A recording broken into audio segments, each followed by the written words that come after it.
Hello, friends, neighbors. Welcome to WeatherBrains episode number 597 for June 26, 2017, the pre-show. Magically, the time of the show where we all share boring personal stories, humorous anecdotes, and occasionally say outrageous things. So, Brian, how many miles did you put in the storm chaser last week? Oh, God. I have no idea. It was a bunch. I'm taking it to Anniston tomorrow. So that'll be a few more miles on it. we got coming up on 60,000 miles on that sucker. You know, wear that sucker out, man. No, that was wild series of days. I hate that I missed the AMS shindig. Yeah, that's too bad. But you know, you had to be here Thursday. You got to do what you've got to do. And they pay me to be in front of that green wall when tornadoes are flying. And that's just what I have to do. So, and typically in mid to late June, we don't have any issues here. But you never know. So, and we still didn't have a tropical storm here. We just had the effects. Yeah, we had tornadoes and flash flooding. So what's going to happen? I'm going to try this again next week. So we will probably do a Thursday night special this week. And we'll see if we can get it. So I got I took one day. I got Monday last week. And then I came back and worked the 4 days I was scheduled to be off. So I'll take the 4 days next week and the 4th of July. I never take I never am off on a holiday. It'll be the first time in many years, except Christmas. I typically take off Christmas Day. So, do you want me to do the radio the whole time, James, or just 4 of the days? What's the point? It's all you, man. You all have it. I'll feed the weekend cuts, and then I will pick it back up the following Sunday. Okay. And we'll just see. Looks like hopefully things will be relatively quiet. But yeah, I had some tropical tornado action here, which was quite interesting. And it had to get a booze store. Yeah. Somebody sent this really tacky meme. It said what stands in a storm, and it had the photograph of the booze in the in that store that's still standing there. So, Brian, did you come out and help them dispose of the liquor at the liquor store? I plead the fifth. Yeah, the fifth being the operative word. You caught that one. That was a terrible waste of booze. Wow. Why you don't have a home phone number? Well, no, it's all junk. I mean, you're paying. I know. I hang up on it. I hang up $50 a month or something for junk phone calls to come to you. I mean, yeah, it really is. It's all. Yeah, they're coming to my I'm cell going to phone get rid too. of it. Yeah, it is now. My mom has one of these phones, and when I go to see her, that thing just rings all the time, and it's just scams and junk. And I'm thinking, I look at the call ID, I answer it, and I hang up. Old people love to have those phones, and I hate them. I mean, well, I had to have one because we didn't have good cell coverage, but then I got an M cell, and it made it irrelevant. So I'm just waiting for the contract to run out. Even my cell phone's getting nasty. I mean, it's getting calls. I'm getting at least 4 or 5 a day, and it's becoming problematic. So it's almost at the point I'm ready to just turn off the ringer. And if you need to send me an email or something. I got a great one the other day. It was some guy posing as being a member of the Microsoft staff. Oh, yeah, I get that one all the time. Brother. And I really had the guy going. You would not believe. I said, how can you say I have a computer problem? I don't even have a computer. What? You don't have a computer? I said, no. Well, everybody's on the internet. I said, what's the internet? I had this guy going. After about 10 minutes, I think he figured out that I was pulling his leg, and he hung up on me. That's probably the best thing is you wasted his time, and that's the biggest thing you and can that's do exactly what I intended to do was waste his time. Was he in India? One of these guys? Well, he did have an sounded accent, so I wouldn't be surprised. It's the same one that they're mostly in India, and one called my mom's number one time, and he said he was from some company, and she won a vacation package for 5 to Maui or something. I said, do you like macaroni and cheese? He said, what? I mean, I threw the guy off. And then I said, let's say you're in an elevator and you have to pass gas. Do you hold it? Do you release it in the elevator? And if you do you claim it and say, I'm sorry? Or do you blame the other guest in the elevator? The guy hung up on me. So you see, who pooted? Yeah, you don't want to call me if you're one of these guys.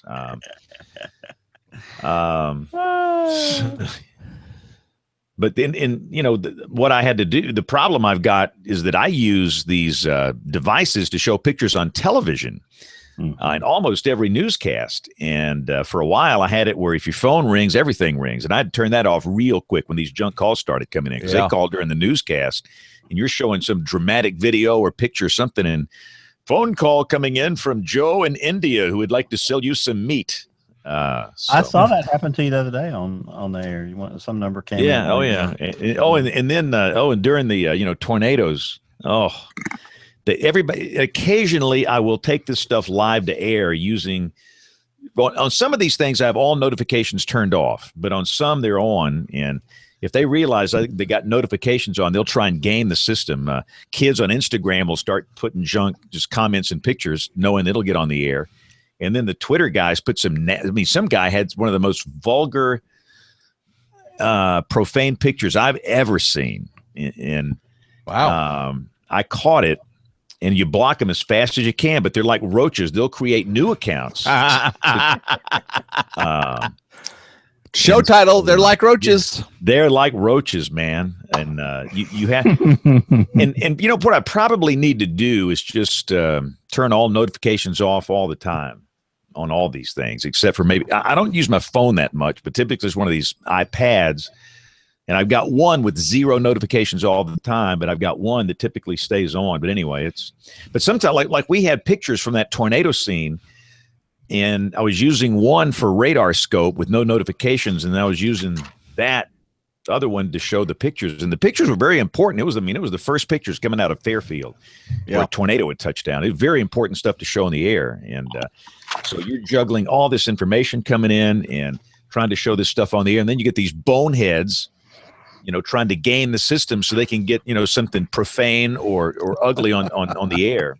Yeah. Now the kids on Instagram is mostly just hey, so they can see their user ID pop up there. But some people are just what's the matter with people? I mean, we live in a sick society. We do. So I posted a yesterday was a cool day where we are down here, and posted a little map that just said, we're close to a new record low maximum. These temperatures are just amazing for late June. It's refreshing, about as cool as it ever gets. Enjoy. So one of the first comments said, "Shame on you for enabling deniers." I'm not kidding. I am not kidding. Oh my gosh. I can post a sunset picture and they're fighting about this stuff. And this is loons on the right and loons on the left. I mean, they just start going at it on these really nice little weather pictures I have here. So, oh, man. There's no here I am stuck in the middle with you. That was a good Steelers wheel. Exactly. There's no room for people like me. I almost said confefe or whatever when you wrote that enjoy thing on there. I thought. I almost tweeted that back to him, and I thought, nope, somebody will get mad if you say something. Oh yeah, no, but anything you put in the world now is just going to make people mad anyway. So how in the world has it come to a point where if you post a map of temperatures or a sunrise or a sunset, and if it's not that, it's the chemtrail loons? Oh, good Lord. Now, no one responded to the question about do we have a chemtrail show. I noticed nobody even responded. Well, not mine. I think died without emotion. speaks for itself. It just kind of died on the vine. Or the other show that was suggested that shall remain nameless. Yeah, and again,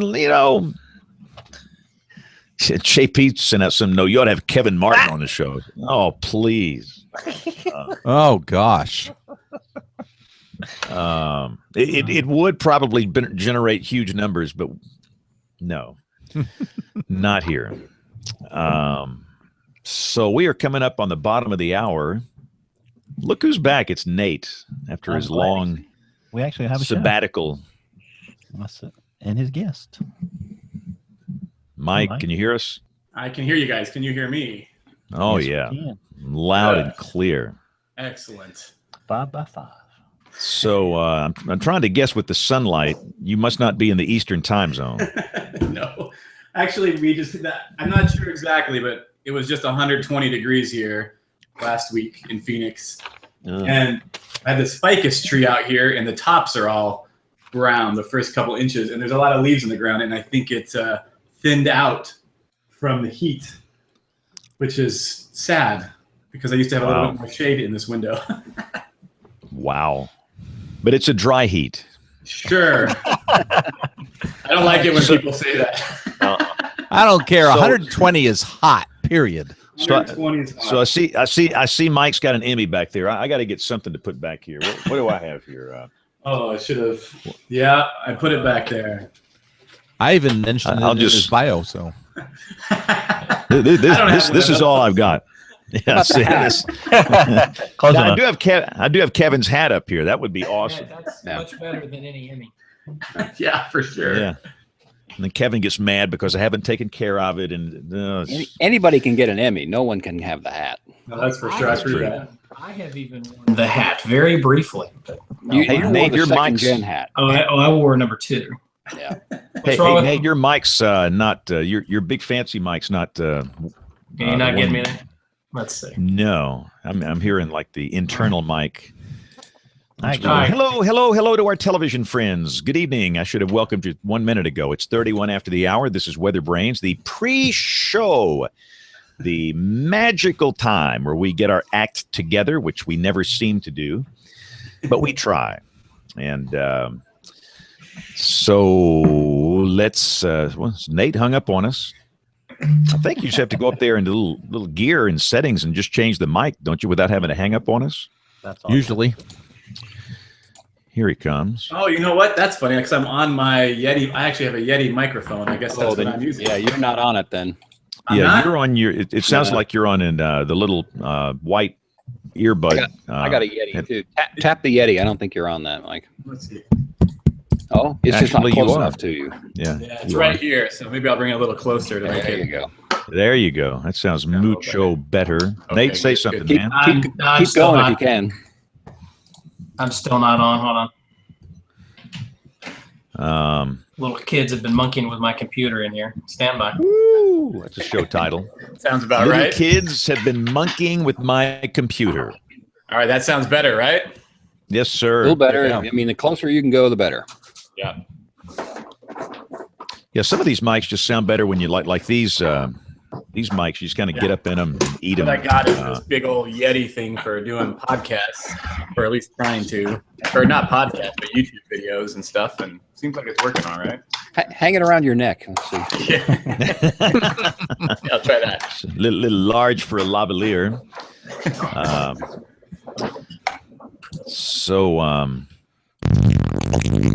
Wow. Whoa. Whoa. Nate's got gas, and that's a show title. Maybe back off just a little. Wow.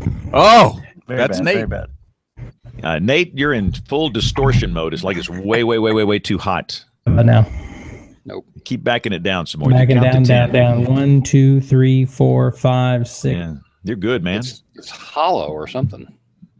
Yeah, it is. Keep counting, Nate. Now you're gone. Where did Nate go? 1, 2, 3, 4, 5, 6, 7. Something ain't right with it. Tap that one. It ain't right. He sounds good to me. No, it's not. It's not the usual Nate quality. No, Nate's got a clean mic usually. It's just it sounds hollow. It's been a long time since he's been on the show. He's got to warm back up. Oh, I see. He's got to warm that thing up. He's got a tube mic.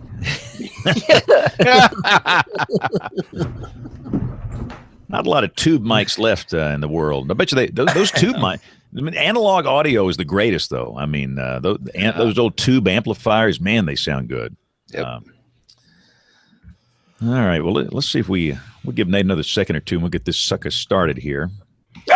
Hello. Wow. This show's gone to the dogs. Hey, dude. So we're on track then. Yeah, Yes. right. We're late, and then we've gone to the dogs. Exactly. Now we just get down a rabbit hole. Will be perfect. Situation normal. Could have been my kids. Hey, you, sit down. Lay down. I could bring the 3 cats in from the parking lot out here and make it really funky. And that raccoon. That's what you should bring. Yeah, that's right.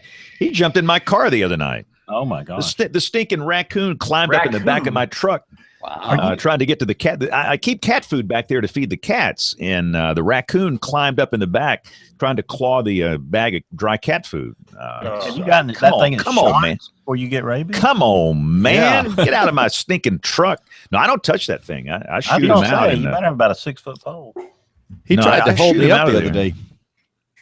yeah, no, they're they're almost like the cats. They'll just come right up to you, and I don't like them getting that close. But and I feed them, but I feed them at a distance. But this getting in the truck's not working. I don't mind if the cats jump up in there, but no raccoons allowed. Nate, say something. Now we got nothing, Poor Nate. and nothing. It's going to be hard See, for him to that's host what the happens program. when you don't come on the show for a while. You just, The Well, sound let's, gods struck. Let's get the sucker started since we are on television here. I always get nervous knowing that TV people are watching and we're doing this. So I'm going to turn on the recorder, number 1, and number 2, an audio hijack. And here we go. In 5, 4, 3, 2, 1. This is WeatherBrains episode number 597 for June 26, 2017. This is the weekly show that is all about weather and sometimes an assortment of other odd things. Hey, thanks for listening. This is James, and we are delighted that you are here. You can hear we're having mic problems with Nate. Nate has been off the air for a few weeks, and he's back, and his mic is still not warmed up yet. But anyway, thanks for joining. It's going to be a good show tonight. We got the internationally beloved meteorologist, Mr. Brian Peters, fresh from tornado duty last week. Yes, and rain duty. I've got slightly more than 10 inches at my home weather station for the month of June. Wow. We're laughing at Nate. I mean, poor Nate. He's tapping on the mic. Now we can't see his face, but no. Whatever's coming out has a beat to it. We got it. We got Yeah, it better now. the man has rhythm. Now we hear you, Nate. You're sounding good now. So More better. Yeah, quit banging on it. There's your show title. yeah, quit banging on it. So but anyway, Brian and I and others down here in our part of the world had to work a flash flood / tornado event from due to Tropical Storm Cindy, and we should point out that Brian, we were well out of the cone. Yes.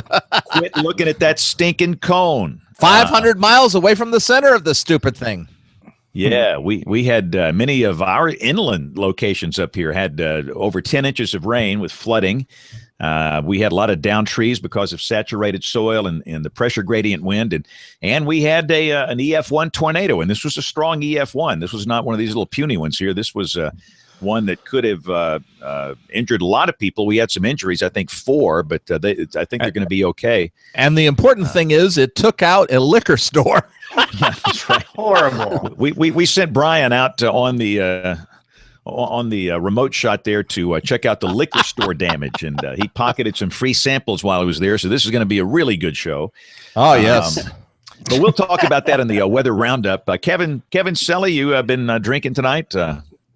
Well, not from the liquor store, no. I guess that assignment further proves Brian's expendable. Is that why you sent him there? Absolutely. Absolutely. Yeah. No, we're pretty quiet here. We had a nice actual, rare cool down for June over the weekend. Still fairly humid, but a good soaking. We needed some rain. And other than that, we're pretty quiet.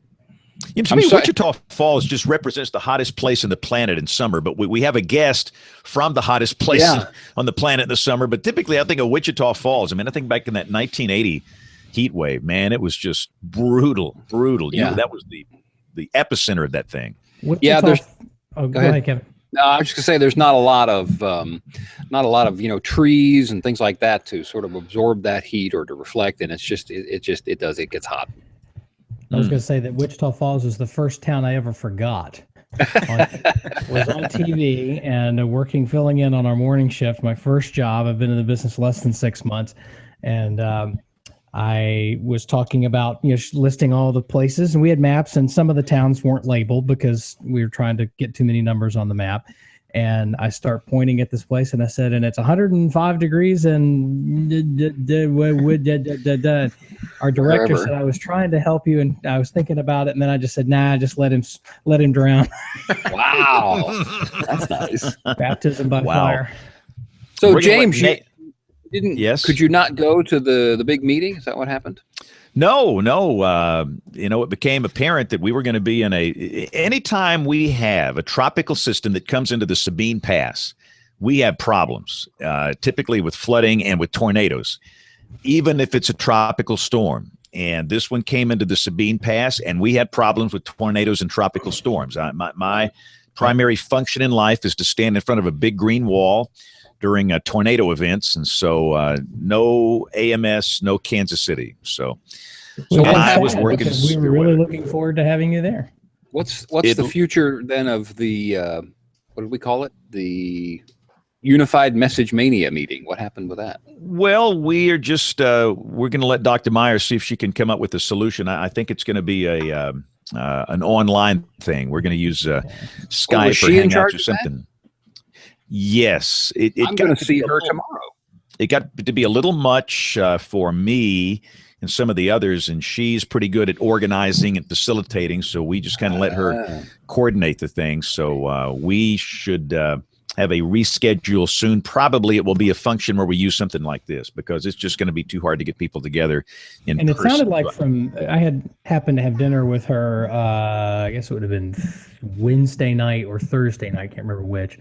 It was Thursday night. No, Wednesday night. We had a delightful meal with Susan Jasko and Linda and a couple other people. And we were talking about maybe doing something in association with the annual meeting in Austin as maybe a face-to-face follow-up to what you're talking about here. So haven't given up on the face-to-face. That's not a bad idea. In fact, I sent a note to the guys at AMS. So I get a refund here on the money I paid for the registration? They said no, but boy, you get that applied to the annual meeting registration in Austin. So apparently. I might as well just take that since I'm already registered in advance. But I think that there is some value in face-to-face. I understand that this online stuff is great, but it's sometimes being in the same room and you can just read everybody, and there's just a different ambiance to that. And I'm hoping maybe we can make that happen in January, but we'll see. But before we go to Nate here, Bill Murray is with us. Bill, how is your pre-4th of July week? I get to be home and in the office. I'm excited about that, James. But I need to know when the AMS annual meeting is. Does anybody know the dates? We'll put Nate on that. He's immediately doing the Google foo right now. 7th through 11th of January. I need to know, James, if you schedule yourself to go to that, because it will be a major winter storm in Alabama during that one. Oh yeah, you know that. I went. Let's see, I've been to a few AMS annual meetings. In fact, I want to say the last one I attended was actually in Austin. This was in 2013. So, but yeah, January is very iffy here. We can have everything from ice storms to blizzards to tornado outbreaks and flooding. It's a very funky time of the year. So we'll see. But anyway, when we should mention too, logistically, since I did not get a vacation last week, I'm going to try again next week. So we're going to be doing a Thursday night special this week that will be our 4th of July shows. But let's bring in Nate and our guest. Nate, we've talked too much. Go. Oh, that's what we do. All right. Our guest tonight is no stranger to folks who follow weather and storm chasing photography on Twitter and on other social media. But his day job actually involves, among other things, weddings and portraits. And if you go to michaelbinsky.com and click on the Ask or Meet Mike page, or just look at the sidebar. I mean, it's all about, their weddings, portraits, and storms. That's right. And he does a little bit of all three to pay the bills. A little bit about him. He likes Chick-fil-A. He likes Game of Thrones. He is a daredevil. Likes the sound of thunder, rain, and wind during a storm. Certainly, we know that. We're comfortable with that.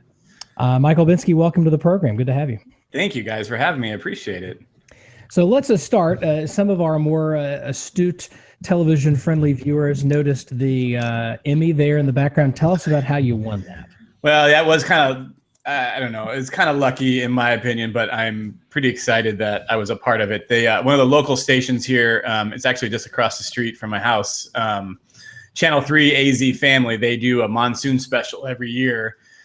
Kind of put together like a 30-minute special on, you know, how the monsoon works, dangers, and things like that, cool stories.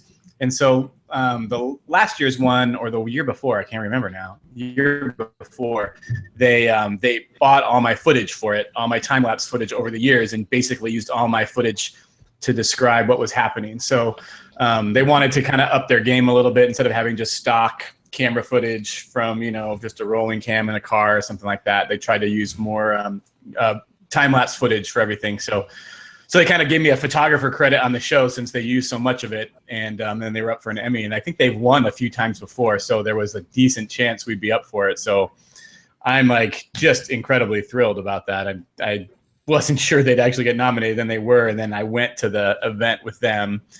And I think there was 4 or 5 nominations in the category. And 2 people won, us and Telemundo, for whatever special weather special they had done. So it was a pretty awesome feeling to get up and walk on stage, and they hand you a little fake Emmy that you have to hand right back. Yeah. And then you get your real one, but it was pretty amazing. They're heavier than I thought they would be. Yeah, they're pretty heavy. Yeah. And I was told I won one a number of years ago, and a buddy of mine who doesn't work in TV anymore said, you need to win a second one because the wings of Lady Emmy there are really good corn cob holders. Yeah. So if you have 2 of them. Brother. Yeah. So there you go. So tell us a little bit about how you got into weather photography. I mean, some of the stuff that I've seen of yours is there's some tornado and severe weather. There's a lot of monsoon stuff, obviously, near where you live. Tell us about how you got into weather photography and videography. Well, if you're from Arizona at all, you know that it's a desert and it's dry and it hardly ever rains here. So I think I kind of grew up, I'm from here, so I grew up loving the weather because we didn't ever have any. So if we got storms in the summer, it was super cool, you know, like lightning and thunder. It was stuff that we didn't see very much of. And also like on a 105-degree day, a storm can come by and drop the temperature to like 76 in like a heartbeat. And it would bring this cool off. You'd love the smell of rain. And I had memories as a kid watching lightning storms with my dad and my brother when we were supposed to be sleeping and all this stuff. So I've always loved the weather, but it wasn't until I don't know, it was all these things kind of happened around the same time about 8 years ago when my daughter was born. I was watching Storm Chasers on Discovery Channel. I had no clue people chase storms. Obviously I saw Twister. I thought it was a movie. I didn't know to the depth at which people did it. And I started taking pictures of my my daughter. Of course, she's born. I didn't want to do anything but take pictures of her. And but then I was also really fascinated by lightning photography, and I had been for a few years. And I had, I was known as the person that should have been a meteorologist. All my friends, I always post radar updates like, oh, there's a storm coming to Phoenix. Mike, why aren't you a meteorologist? And I'm like, I just don't like the math. I just can't do it. But I love looking at radar and learning, how it all works. And so all those 3 things kind of came together where I was fascinated with lightning photography. So I took a really crappy camera out and took a couple photos, and I got hooked. I got a really good one on a point and shoot camera. I got a pretty crazy lightning strike. And I was like, okay, that's it. I'm selling everything I have to buy a DSLR so I can do this better. And my wife literally helped me sell like most of our DVD collection for about $600 on eBay. And I bought a Canon Rebel. And so I started taking better pictures of storms. How many DVDs did you have that you made $600? No, we had like a lot of box sets of stuff that actually got good pricing. I think we had all like 9 seasons of Gilmore Girls. I had 4 seasons of Battlestar Galactica. Like I had all these box sets, and they got like $20-$30 a box set. So and cash sitting on my shelf in the other room. I don't know anymore, but these were these were DVDs, so they were still DVDs. Yeah, but the other thing is that my wife could run the shipping through her work, and if we charged people shipping and then shipped it for free, so we also pocketed all the shipping. The Help with truth some memory comes card. out. Yeah.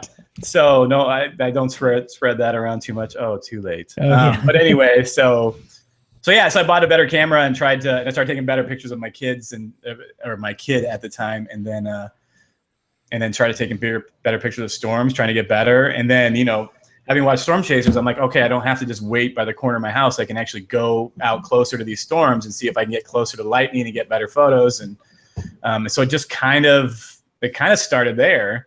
And that was like 98, 99, I think, that I started, or actually 2008, 2009, I started getting into it.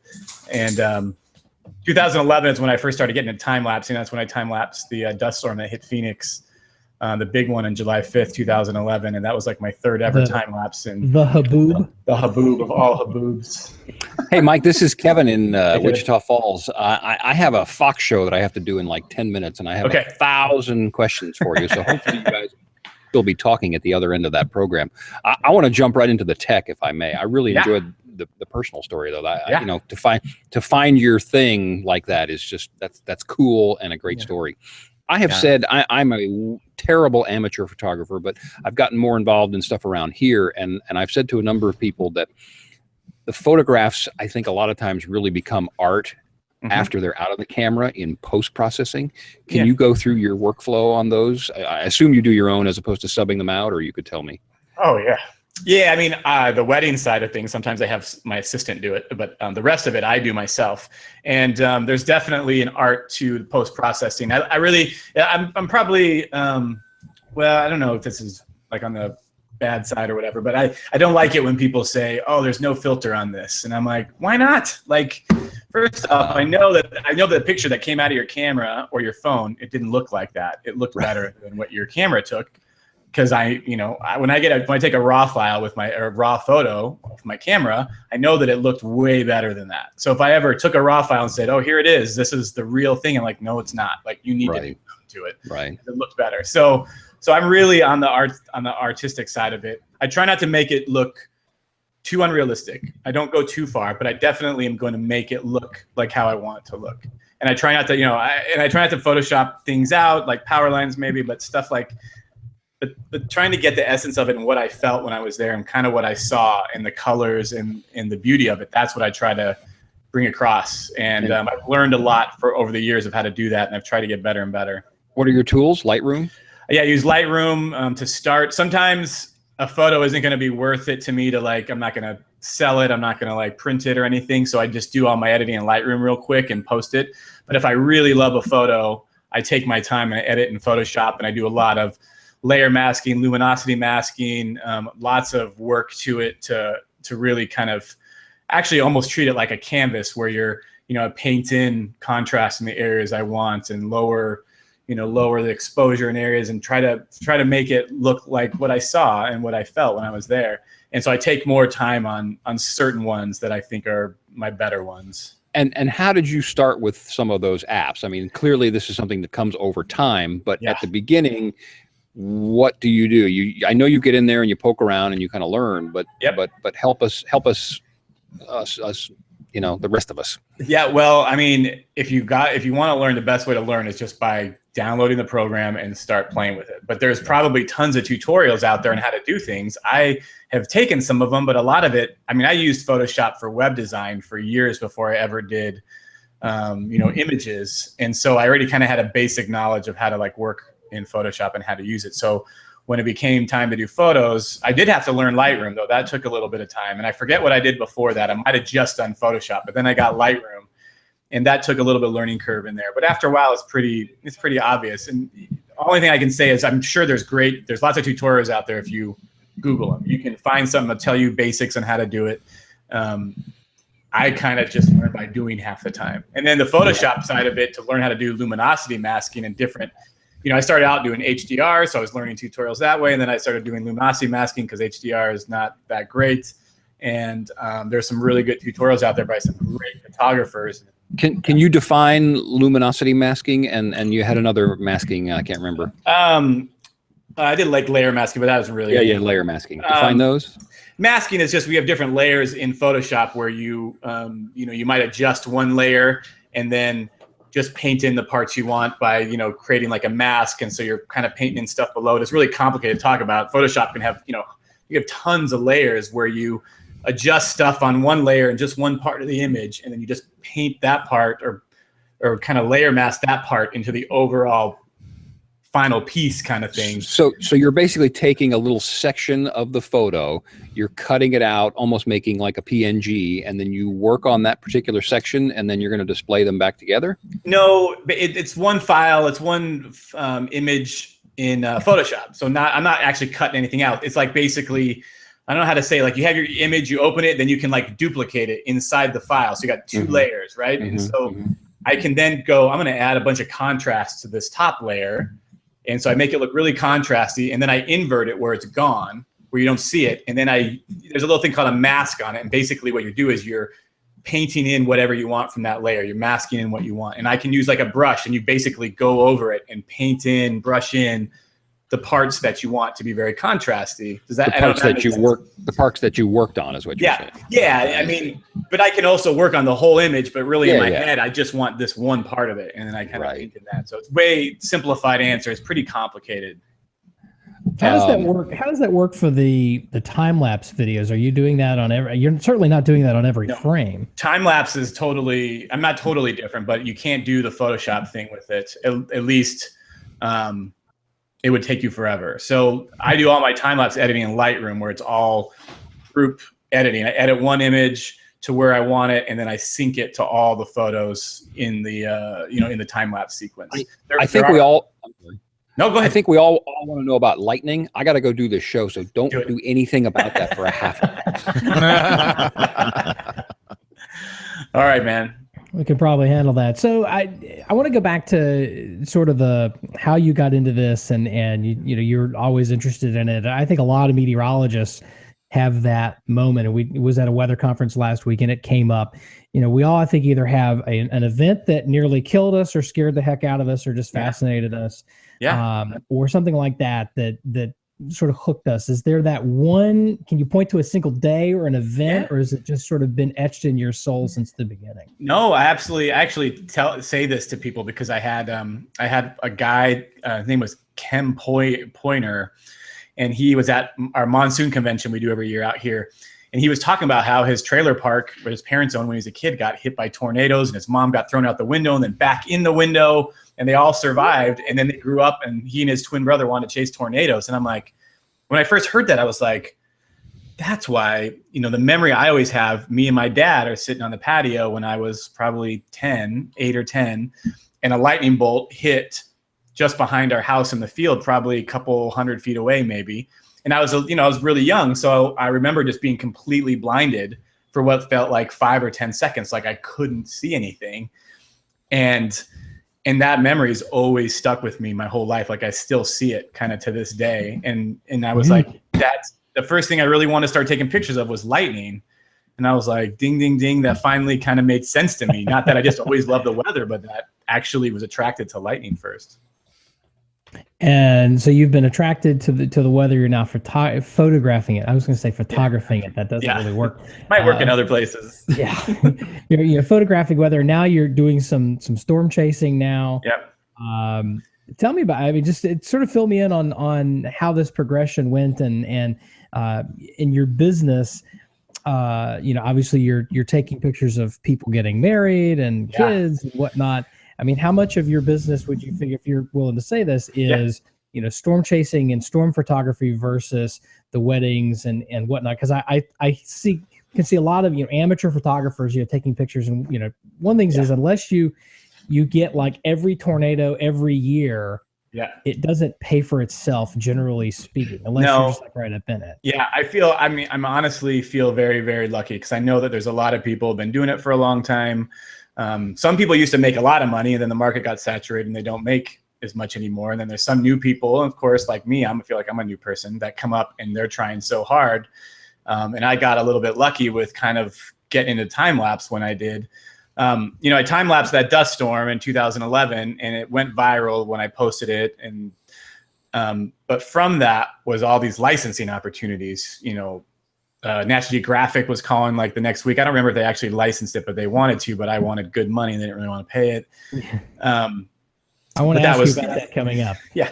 But there was tons of other things. Like within a couple of days, I had a local air conditioning company here in Phoenix pay me like $600 to license it for one of their commercials. Dust storm hits your house, get your air conditioning cleaned, and they use that video. So there was all those things happening. And then Al Gore licensed it for 2 different climate change talks. One at like this big. Where's the buzzer, guys? Come on.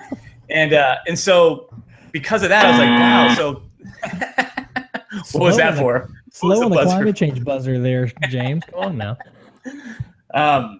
So anyway, that licensing part kind of like, I don't know, like rang a bell in my head a little bit.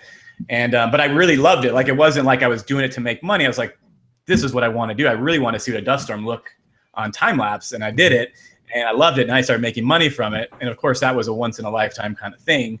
But I kept learning and getting better and better. And then 2013, we were chasing in Texas, and I got the supercell, the Booker supercell in 2013. And I never thought I'd get another video to go viral, but I posted that one and it went viral again. And it was like the #1 video on Vimeo for 2013, like 2 million plays or something. And I didn't expect that. And that was another thing that all these licensing opportunities came from it. And I had been licensing other random stuff in the meantime. The 2 big ones were kind of what helped. And I knew when I got that, I'm like, I'm on the right track here. Like, this is what I should be doing. So then I started making it a goal every year to expand the number of days I chase to get more footage. And so that's been my goal. So, but since then, the weddings are definitely, I don't know what I'm at now. It used to be like the weddings were over double, what I was making from storms. I don't know what it is now. It's probably the same. I'm probably making more in storm chasing now, not than weddings, but more than I was. Yeah. But now, I'm doing kind of my own little private tours, taking people out. I do 2 monsoon photography workshops a year based out of Tucson for like 5 days. And those are pretty good money. I teach people how to time lapse, how to shoot lightning, and we chase for 5 days. It's pretty intense kind of workshop, so it's worth the money. I've been doing a little bit of guiding. Like I guided the BBC around last year to try to shoot dust storms. I guided a guy trying to time lapse supercells with National Geographic this year. So there's a bunch of other things that have kind of come along that have kind of helped make money, not just licensing footage, but doing all these other things. And, I'm 42 now, and I started, sorry about the talk. I started doing this when I was, 35, and I have 3 kids. And so to be able to do this full time is pretty scary. And there's a lot of times, like right now in summer, that I'm nervous, when it's the dog days of summer and things are slow. No one gets married here in the summer. So sometimes I travel. Hold on a second. That's fine. This is great. This is fantastic. Anyway, sometimes I travel for weddings in the summer, but not always. So the summers get a little scary. So I try to do whatever I can to try to make ends meet. It's sometimes it's tough, but it hasn't been too bad. Yeah. So tell me about every now and again, it seems like this is one of these terrible things I think about the television business now that, people post pictures and videos on social media. And if somebody posts something really slick, yeah, invariably the next 25 replies to it are going to be producers asking permission to use it on such and such a network and such a newspaper, on such and such a website, on such and such a TV station. And, God bless them. They're doing what they're told to do because we want, that's a cool picture. Somebody posted it on Twitter. It must be that I can use it for free. Right. At least they're asking, right? And you're not giving it to them. No. I mean, I have like a broker now that, if I get really good footage of like real video footage out there of a tornado or like, tornado damage. We got some trucks overturned in Montana a couple weeks ago. I give it right to him and say, go do something with it. But if I do post something, like even got an iPhone video I posted and I don't know, remember who it was. Someone wanted to buy it. And I'm like, well, you can talk to my broker or you can, pay me. And a lot of times I do that now, but I wouldn't let them. I've been pretty upset with, there were actually some storm chasers this year that were pulling the same thing. Like they were acting like media and doing it to the same, and then they were licensing it through their own broker and stuff. And I blasted them online, and they actually put a stop to it. And I work with I kind of am friends with a guy named Daniel Shaw, who's a storm chaser and a media guy from Australia. And he's out here for 3 months at a time. And because he's in broadcasting and does what we do, he's very, very strict on that kind of stuff. He hates to see anyone giving away anything for free, anyone using anything illegally. So he's kind of thumped it in my head to be more diligent about watching out for that stuff. And sometimes my stuff is taken so much, or it's so hard to track it down and put a stop to it, that I just get lazy. I'm like, I don't even care anymore. You know, it's just too hard to keep up with it. But I'm trying not to do that. I'm trying to be more diligent and stop that kind of stuff. And and it really frustrates me when people ask for stuff for free and they don't want to pay. But that's the nature of the beast. I'd say no, because I don't care anymore. Because that, they're not going to pay me anyway. And if they pay me, it's going to be $100 or $2. And I'm like, that's fine. But it's not the whole invoice process to wait 3 months for a $200 check. Yeah. So in terms of, you've been chasing. One of the biggest critiques now of storm chasing is that there are too many people doing it, too many people that don't know what they're doing. From your experience as somebody who's somewhat new to it, but you're coming at it from an interesting angle, what's your experience with that going into the plains and storm chasing? Are there too many people, and what are your thoughts on that? Well, there's definitely days when it feels like there's too many people. I don't know. As a photographer, it's a little different for us because we're usually out ahead of the storm and out of the rain. And I feel like there's a lot of times where most of the traffic is underneath, the mezzo, where people are trying to get really close video of a tornado. Mm-hmm. And that's where they get in jams. Sometimes we're so far out in front, not really far, but enough that we're out of the rain that I don't always see all that. But I have seen it a couple of times this year. I forget what day it was. It was some big day near Paducah, and there was a tornado or something, and it was pretty crazy. And there was a lot of traffic. There was like 3 accidents involving chasers that day. And obviously the big one, my friend, I was friends with Corbin, who was killed in the chaser accident. And I don't think that had nothing to do with too much traffic. There wasn't even a ton of people out that day. That was obviously just someone going through a stop sign and not paying attention, or just doing it deliberately. But I don't like to complain about it or say much about it, because I'm one of the people that started doing it because of the show, or at least realizing that was something that people did. Mm-hmm. And so I'm kind of one of the new people out there. So I would never, say, oh, there's too many new people. I'm like, well, I'm doing it, but I definitely think people need to learn a little bit more, and people need to be safe. I know for myself that I've been way more aware of other cars, of stop signs, of traffic signals, just being overly cautious this year about making sure I'm being safe around me, and that I'm not, even random dirt roads and farm roads where there's never stop signs. I'm trying to slow down and make sure that I'm like, okay, whoa, there's no stop sign here. No one's coming. Okay, it's good. Like, I'm way more aware of that. So there's definitely a lot of chasers out there. I only experienced like one bad day this year where there was just a lot of traffic. Otherwise, I just really haven't, And one day, a couple of years ago near Denver, big storm right over the airport east of Denver. The one road was packed with cars. And that was the only time I'm like, oh my goodness, like I can't even get out of here if a tornado was coming. Mm-hmm. Everybody would have to be going 100 right now for us all to make it. So I don't know. I try not to complain about too much. So what's the perfect storm from a visual standpoint if you're trying either to photograph it or to just stand in its awe? What's the perfect sort of setup? And if you can only do monsoons or tornadoes or thunderstorms or lightning or anything, what would you pick? Oh, well, I always said that if someone had to say you can only shoot one kind of thing the rest of your life, I would probably pick lightning, because it's so much fun for me. Lightning is so different and unique. Every time you take a photo, you just don't know what it's going to look like. It's always different. And now I have, if I get a picture of a supercell and it's really cool looking, I'm like, do I have any with lightning strikes in it? Because it makes it better. And if I don't have a lightning strike in it, it better be a really picturesque supercell, because otherwise I'm like, I don't know. It's that great. But man, I grew up here. I started chasing the monsoon here. This is like my home. But I love those isolated supercells out on the plains. There's just nothing like them. And I say that the ideal storm would be the ones that I didn't get this year, because this year was really frustrating. Mm-hmm. There was a lot of like poor structure, nothing great. I think right now there's like a great structured storm in Kansas right now, and I'm like wishing I was out there missing it, And I'm actually probably going back out this week. I might actually pack the kids in the truck and try to get some distant supercell structure, because I'm like I haven't seen anything great this year. A couple good storms, but it's hard to know. I just like those beautiful supercells that are picturesque, like the stacked plates, slow moving, maybe even not necessarily an LP, but a beautiful, an LP where you can see the base on it. And I don't know.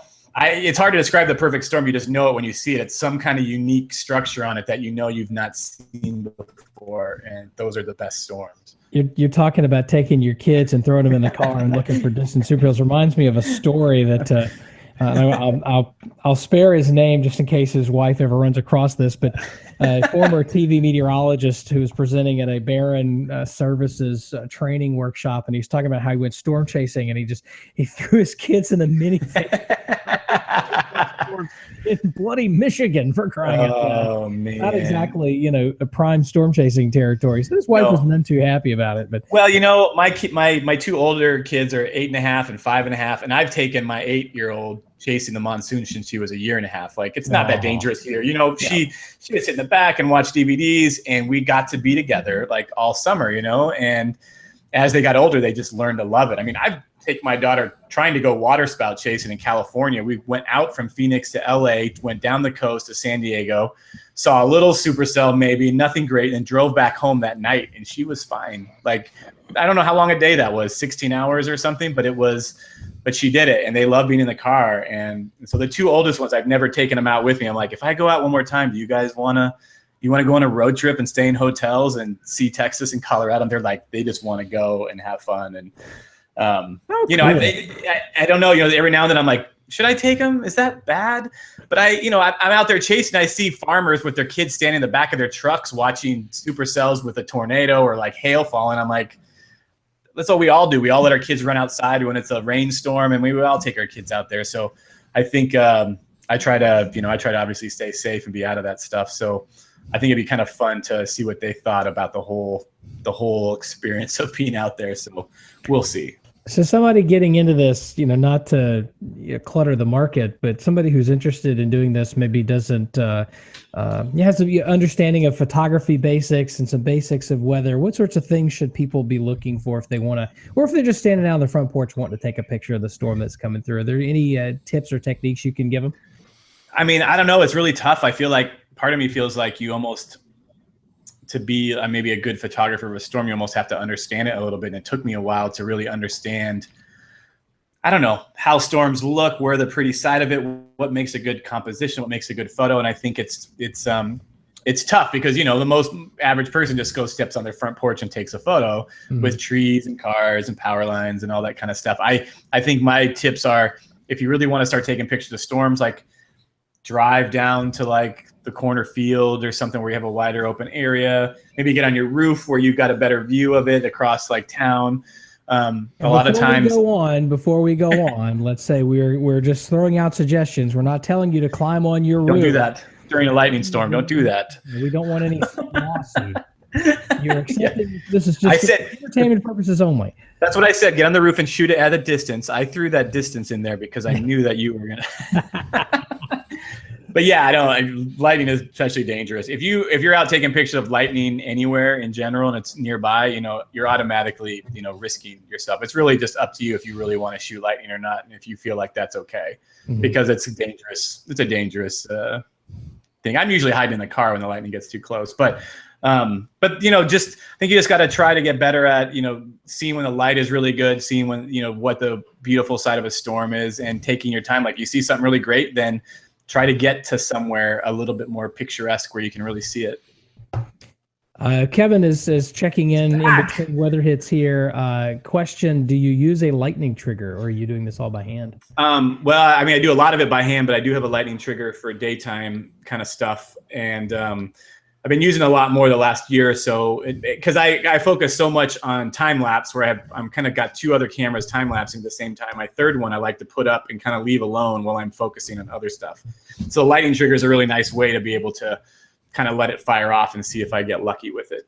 But a lot of times I catch lightning bolts on my time lapse, on the time lapses I do, where I'm taking a shot every second. I get a ton of lightning that way, especially if it's a very active storm. So sometimes my lightning strikes are just, from taking too many exposures.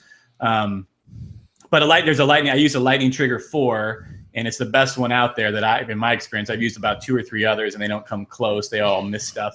But you still got to kind of work on your camera. You got to have a slow shutter speed, maybe bump your ISO up a little bit so the lightning's a little brighter.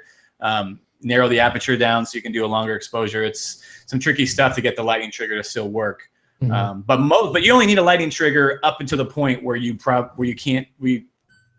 can do about 2-second exposures. You don't need your lightning trigger anymore. You just start taking shots over and over. And as it gets darker at night, you're doing 15, 20, 30-second exposures.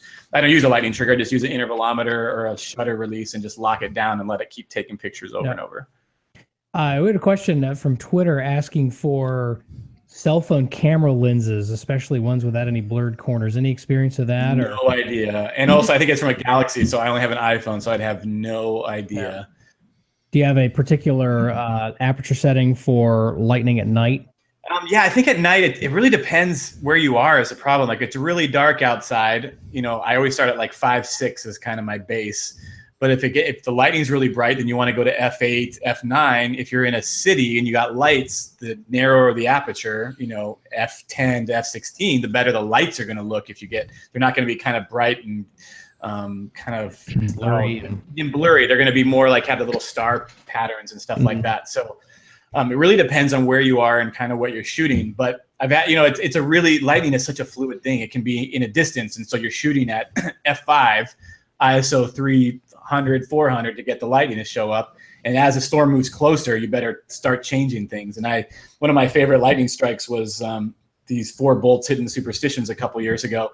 And the storm was in the distance, and I had my settings like at f7 and ISO 200 as the storm was coming. All of a sudden, the bolts started getting brighter. I'm like, you know what? If this thing starts dropping bolts on my side of the mountain, it's going to blow out the boom. And I just was like, I'm going to up the aperture to like f9, and I dropped my ISO down to like 100 or 160. And like, sure enough, all of a sudden these bolts happened, and one of them was just a smidge blown out.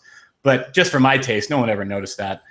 But I know that if I had not changed it on the fly, I would have been totally ruined. And it was my favorite lightning shot of all time. And I could have totally ruined it if I hadn't been like thinking on my feet. So lightning is a very fluid kind of thing. And it changes a lot depending on how close it is and all that. So you start up about an ISO, maybe 200, 300 at night. I'm just reading questions. No. I see that. Yeah, I would think that you probably want to stay at more at 100 at night to make sure it doesn't blow out. But it's really, again, it's dependent on how far it is and how, the distance from you to it depends, because if it's 20 miles away and you're shooting like the tops of clouds, and you're really probably going to bump your ISO. I mean, I shoot lightning with distant storms with stars like at ISO 2000 just to get the stars and get the clouds really lighting up and all bubbly at night. So it's so dependent on what you're doing. But if you're just got a storm in front of you, like 5 miles away, you're shooting with a 50 millimeter lens or wide angle, then, probably ISO 100, maybe 200, f 8, and hopefully you get a good shot. It's kind of a base, I would think. It's so hard though. And I had a question and it went away. If you could take one image or video you've done and that was your epitaph, what is it? Well, I guess the dust storm one I feel like is kind of like my baby that no one had really ever done that before. No one had time lapsed the dust storm like that. Mm-hmm. And in my brain, I had wanted to get one going over the city so people could really get an idea of how these things dwarf a city. Yeah. I got really lucky picking the best dust storm that we've ever seen. So I mean, it's like a mile tall wall of dust burying the city. So that was, I'd probably have to pick that one, because that's what started everything for me. I was chasing and doing stuff before that, but that really kind of set me on a path that I wasn't really thinking about before. Mm-hmm. That's what I really loved about this whole journey, is that I didn't really, not in my head, I don't remember. I did not set out to do this to make money or to earn a living. I did this because I wanted to do it, because I loved it. And I would be wanting to do all this stuff, whether I was making money or not. Now, would I be able to if I wasn't making money and wasn't good at it? My wife would have probably said, okay, you need to probably spend more time now. But it's sort of talking. You talk about the dust storm, and it sort of reminds me that you never forget your first love. yeah, no, it's absolutely true. And I love that other one, other than the dust storm. I love it because I used the word haboob on that, and that thing went viral across the world, and suddenly that word was being used all over the place because of that video, and people hate it. People hate it out here in Arizona. There's a dust or a haboob. I'm just going to say it in Texas last year. People in Texas hate it. There's so many like racist and also ignorant people. There's a lot of people that hate it because it's a Middle Eastern word. We don't need those Middle Eastern words. And like half the words you use are like Arabic, like the word monsoon is like the same origin as the word haboob for the most part from what I've read, and coffee and all these words. And I'm like, everyone's fine with that one. But this new one, we suddenly don't like it. And then there's a lot of longtime residents of Arizona who go, we've always called them dust storms. I've lived here my whole life. And I'm like, I know, but I've seen meteorologists call them that like 15, 20 years ago in like forecast discussions or random things I read. So I love the word. I just like to use it now to just kind of annoy people. It makes me happy. We just like the root word, Mike. Yeah, I know. Ha. Oh, brother. Show's going down the tubes. So, Mike, if you're recommending a digital SLR for kind of a starter kit for somebody who wants to kind of do what you do on a low level, what would you recommend? What camera, what equipment? I don't know how low a level you want to go, but the Canon 6D is about, I think, $1,500 to $1,800 right now, I believe. And they're coming out with a version 2, but everyone loved the 6D. It's a full frame. It's got great ISO for astrophotography, and the rest of it's good quality for a basic, I don't know if it's basic, but it's a basic full frame. And anything else, if you're going to get a crop or something, I don't, there's like T7Is or whatever, the Canon. I only use Canon, so I can't recommend too much in the other realms, but the only thing I know from the other ones, from Nikon and Sony, are just the really expensive ones. But I know the 6D, and there's nothing wrong with buying a used camera too. Like if you really want to get into this, find a Canon 6D that's used, that has maybe like 20 or 30,000 exposures or less on it, which isn't a lot for a camera. As long as it's been taken care of, it's going to last you a long time. And you might be able to get that for a lot cheaper than a new one, $1,000 to $1,400 for a used one. And that's how a lot of my cameras I bought have been used. Some of the lenses I bought have been used, and they all work great. So awesome. Well, thank you for sharing that. That's great. Kevin wants to know what sorts of lenses you use typically for lightning. Is there a particular family or style that you use, or? I mean, kind of. I would say if I had one lens to use, I would use a 50 millimeter of whatever kind. I started out with like a 51.4 from Canon, then I had a 51.2. And that one recently broke, and now I'm using a Sigma Art 50, which everyone loves, and it's been really, really good. The 50 focal length, there's something about it. I like prime lenses a lot, especially for shooting weddings. I pretty much use primes the whole time. The weather stuff, I like to use primes as well. I do have 11 to 24, zoom for the big wide angle shots, but I shoot with a 50, a 135, a 35, and the prime lenses are generally sharper. And lightning looks better when you've got like a realistic focal length. If you use a real wide angle lens and you got a lightning bolt striking on the side, it just looks really curved and weird. Mm-hmm. So and they get it in the middle, that's great. But if you got a 50 and you're a good distance where like maybe most of the storm fills the screen or a little bit, or the base is a little bit below the top of your frame and a bolt comes out of there, you're going to see so much detail. It's just, obviously, there's a lot of other lenses that are good. I've gotten great shots with wide angles, and so it just depends on where it is and what it looks like. But I like the 50. If I had to pick one for it, I would probably pick the 50. Do you shoot it all, or have you shot it all on film, or is it all digital? No, all digital. I haven't learned that. My dad had a film camera, and I bought a couple of film cameras, but I've never really done anything with them. Maybe someday. I've kind of wanted to do like a big, like, I don't know, medium format or some kind of really big film camera and take it out there with me and see what I can get while I'm shooting the other stuff. But there's too much stuff going on. I haven't done it yet. So you do portraits, weddings. What's the biggest difference other than, I think generally speaking, your subject is much farther away in weather. Are there any other major differences between those two? Portraits and weddings? Between portraits, weddings as sort storms? of a category, and storms as...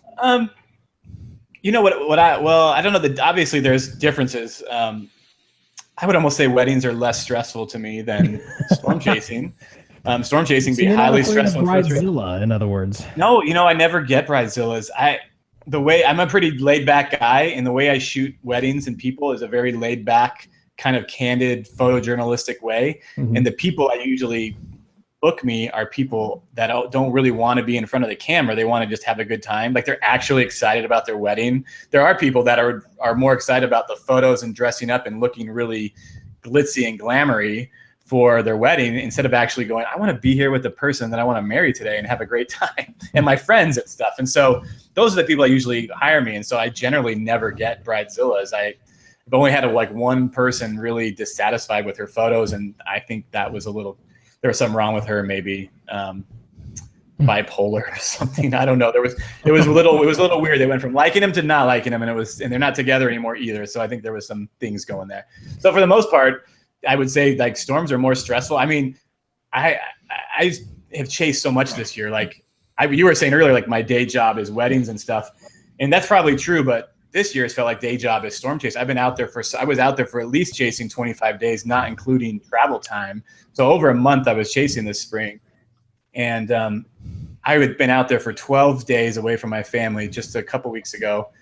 As I'm driving home, I drove home from Montana all the way home 18 hours and only slept like 2 hours just because I've been gone so long. I want to get home and see my kids.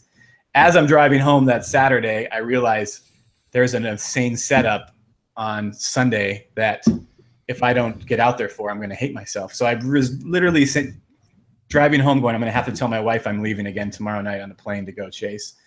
And it was really hard to do that. And then I get out there, and that was the day with all these amazing tornadoes that came out of Colorado and Nebraska. And I was on the northern storms and couldn't quit them fast enough to get south.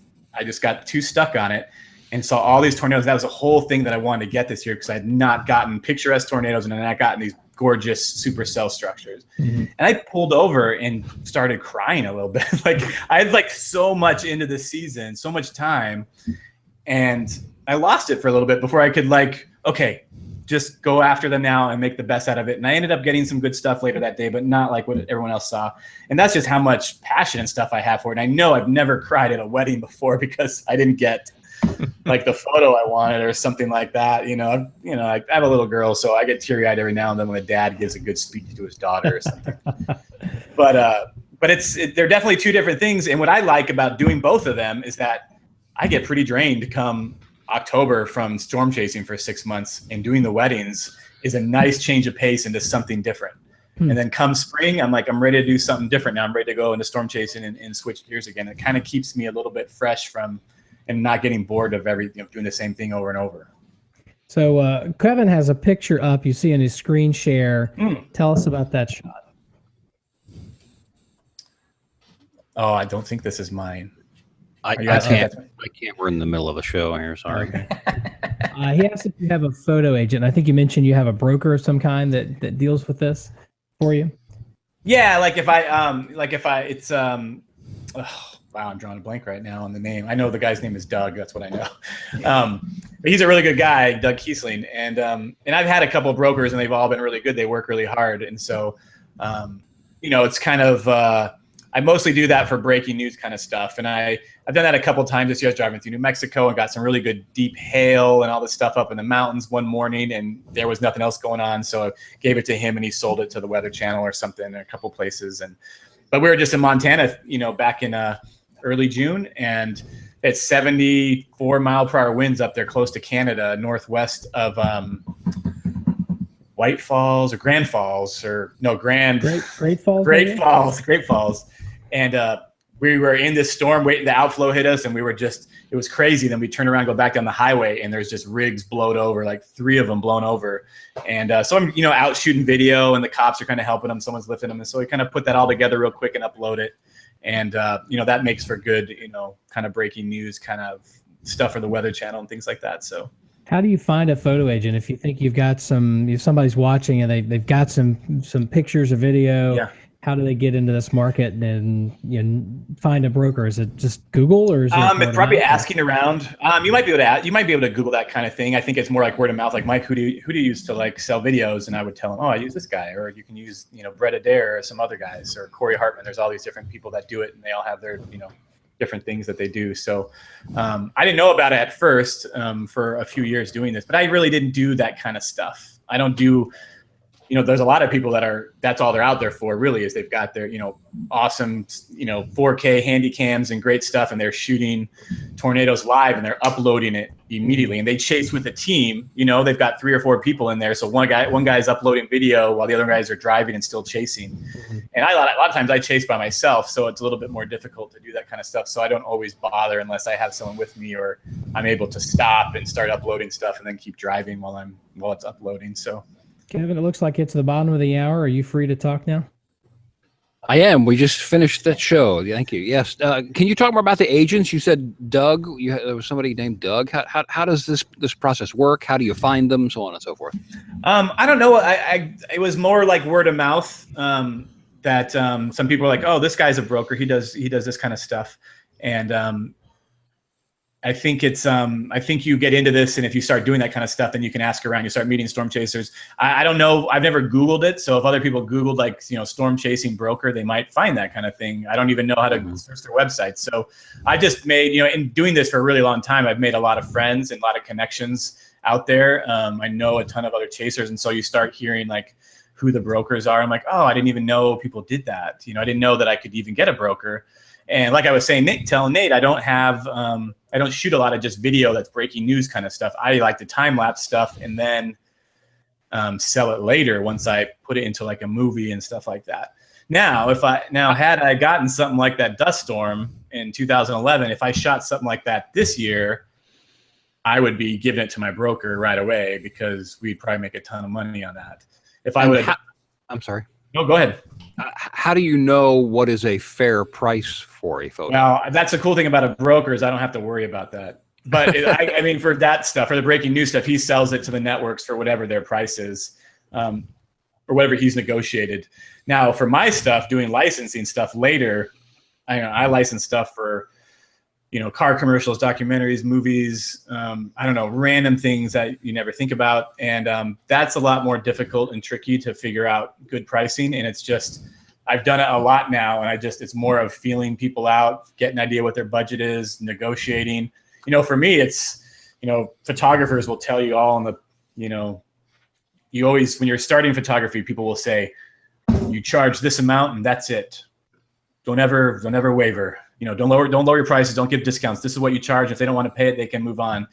And I'm like, that sounds like really awesome. Like, I think it's a good starting point maybe, but I have 3 kids and I got to make a living. This is what I do. And so if someone's going to pay me $500 for a video, but someone else is going to pay me like $4,000 for it, I'm like, I don't know if I should really do that, but $500 is $500 I didn't have before. And sometimes people don't have big budgets. There's little small indie films that have no budget and they're still willing to pay you something for your footage. I'm like, they don't have anything but $500, and that's money that helps me. So that kind of stuff is pretty tricky, but you kind of feel it out, and I got a little bolder as time goes on of like asking for more money and stuff like that. It takes a little bit of practice. Could you give us a sense of just some numbers? Like, I get a great tornado picture. There's no other chasers on it. Oh. And then somebody from the Weather Channel calls or wherever. How does it? I'm just trying to get us, is it $5? No, I think probably we made around $1,000 for the all the rigs blown over in Montana the other day. So that wasn't even anything like earth shattering. It was kind of good. It was kind of like people like to see that kind of news when weather does stuff. Now, if I had gotten like an epic tornado footage that no one else had gotten, I'd probably make thousands for something like that breaking. But the thing is like, that's kind of like what I'd make right away if I had time lapse something that's really spectacular, and I can sell that for years. And actually good tornado footage on just a regular Handycam can sell for years too, when people are making specials like that El Reno one. National Geographic licensed like everybody's footage for the special they did. And some of that footage can be licensed over and over again for years and years. So it's kind of hard to figure out a price on that kind of thing. So. Do you advocate watermarking your stuff if you put it out there? I watermark my stuff now. I didn't before, and I don't always think you have to. I mostly do it for advertising now. Like if I post a good tornado photo, I think I did this last year. I was on the Wynnewood tornado, and I had a great photo of it that not anyone else really had, and I watermarked that thing, and it got shared like 3,000 times on Facebook or whatever. And I was like, I want my watermark on there just in case someone were to re-upload it and not tag me. They'd at least see my name on there. But I don't do it for like thieves and stuff like that. I post, like these time-lapse films on Vimeo, and I don't put a watermark over anything. I want them to look great. I don't want my watermark kind of obscuring it and ruining it. And to me, if people are going to steal it, they're going to steal it. I can try to stop them later, but I've seen plenty of people's videos stolen where people just crop out the watermark. So what good is a watermark unless you put it right across the middle in big, bold words? I'm not going to do that. I want it to look great. So I would do it in a very nice, on a photo, I do it in a very nice way where it's maybe subtle off to the corner and up top, above it in the middle, somewhere where it actually looks like it helps the image a little bit, not like a gaudy, big, ugly watermark. I think it can bring down your photo a little bit. And I don't know. Other people tell you to do it all the time. I just don't like the way it makes my photos look. And I don't know. People steal it. They're going to steal it anyway. People can Photoshop a watermark out pretty easily unless it's gigantic. And then I'm just not going to do that. Did you guys talk about, while I was away, chaser congestion, for lack of a better term? Did you talk about that yet? Yeah, we did. Oh, yeah. Sorry, Kevin.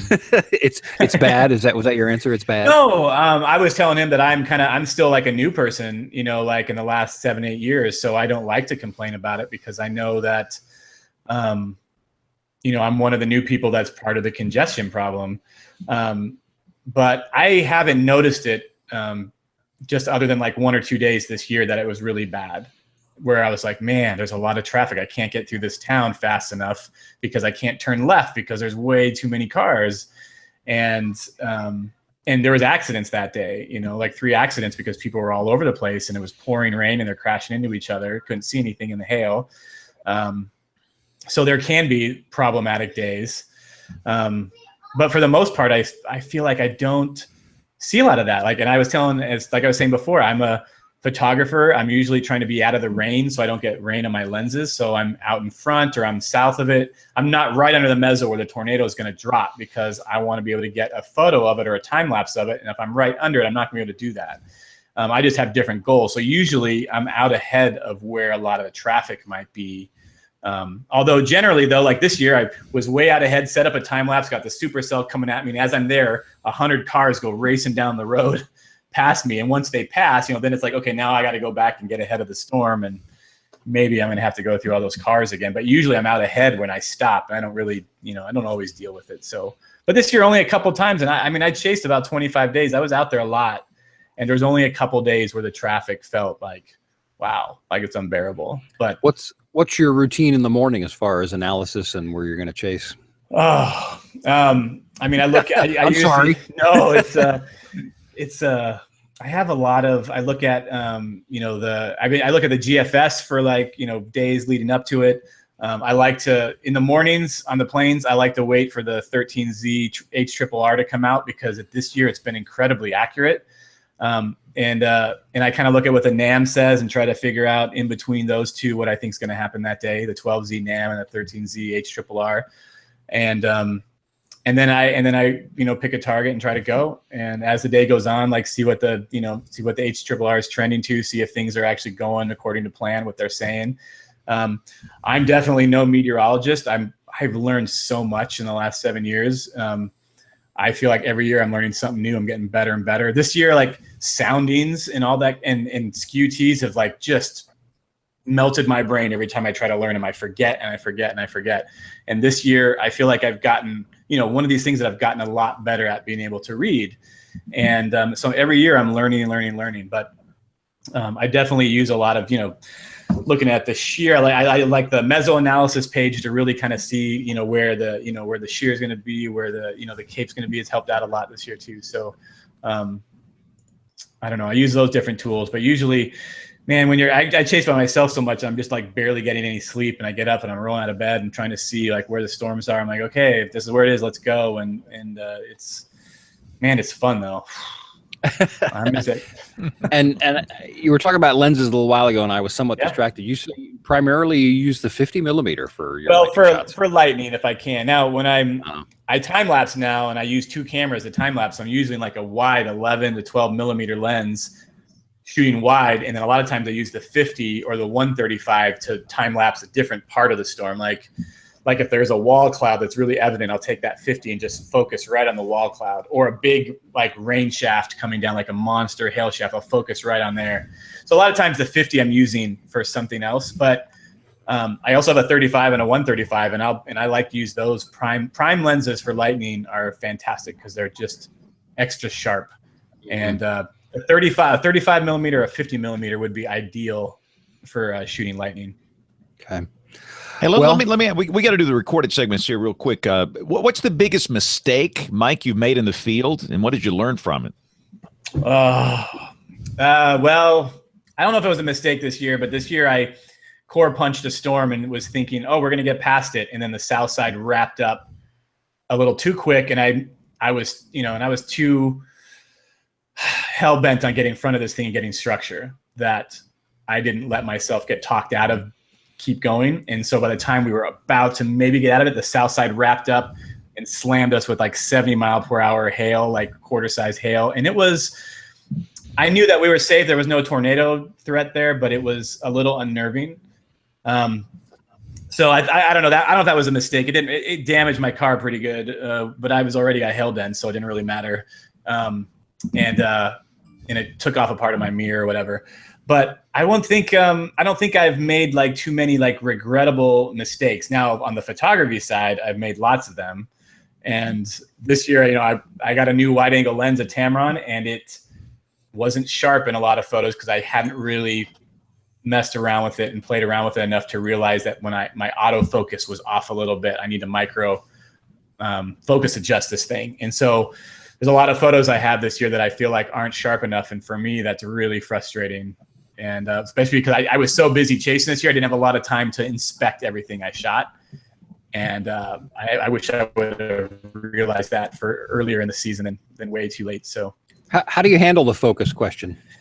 You mean like, a lot of times you can live view your camera, like where you, go to live view in the back and then zoom into a spot and manually focus it yourself. I try to do that, but a lot of times you're in a hurry. You got to grab it, focus on something and take a picture. You don't have time to do all that.